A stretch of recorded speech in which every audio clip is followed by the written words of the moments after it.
The smiles on people's faces, the eagerness in their voices, how much they want to learn. Learning how to read and write is something simple that we learned when we were in the first grade and when we were in elementary school.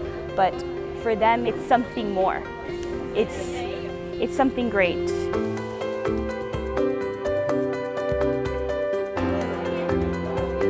It is reaching out to communities and giving them hope. It is giving them assurance and confidence in themselves, and this is a gift that will last forever. Jesus calls us to be his examples, and I think that what is being done here is doing just what he wants us to do.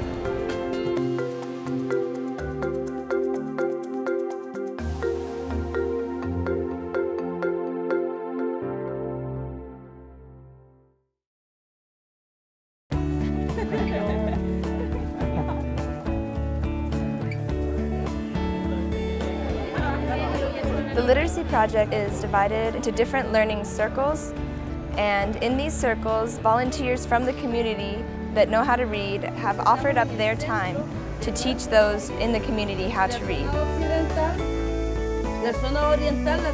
There's students of all ages. There's a lot of elderly people, 70 and above, that, you know, they're really enthusiastic about this. Literacy changes lives in El Salvador in so many ways. One of the examples is that people are just able to read their Bible. They're able to grow spiritually in their walk with Christ.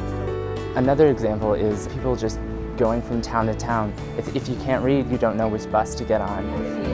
They don't need to be fearful of not finding their way home, of being cheated in the marketplace, of being mocked at a bank. You develop a lot of self-reliance and pride in yourself, knowing that you can go and do what it is that you need to do. The students are older than the teachers. To see younger generation teach the older generation, to help them complete what they've never done in the past, it's very powerful. One of the teachers gets out of the bus and has to walk 4 kilometers to get to her classroom and then go back home at night. And that's just so much work just to teach 3 or 4 students, because that's all she had, but those 3 or 4 students are learning how to read, and it's just amazing like how much work they do for that. I saw a lot of teachers with compassion and patience, and a lot of students that are just like thriving to learn and to just read and write, and I just blew me away.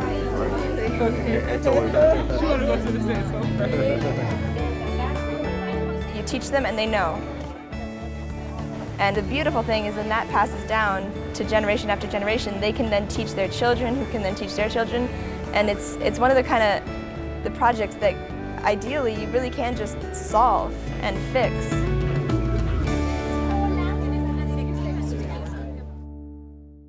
Coming here and meeting people who are in their 50s, who are in their 60s, and talking to them and them expressing how this program has given them hope in their situations where for all of their lives, 50 years plus, they haven't been able to read. They haven't been able to be confident when they go to the bus stops. It's changed my idea because I've only lived 20 years. They've lived 50, 60 years of their lives, unable to do something that I've been able to do since I was barely able to run. And so it's really changed my perspective, because now I don't have a figure in fact, but I have a person who by name I could be able to say, I know Ricardo. And he's a man who is dedicated to learning how to read, to help his family, who I met, to be a part of his community, which I was in, and to better himself.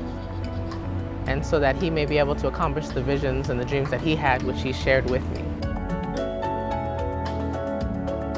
Food and water and all these other causes that we hear about are so necessary.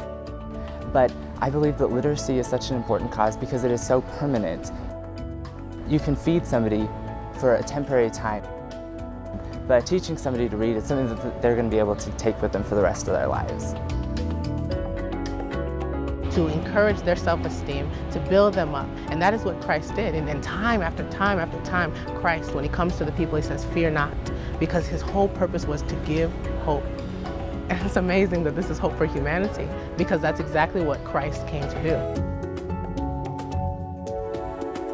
They showed me their drawings and the math they were doing.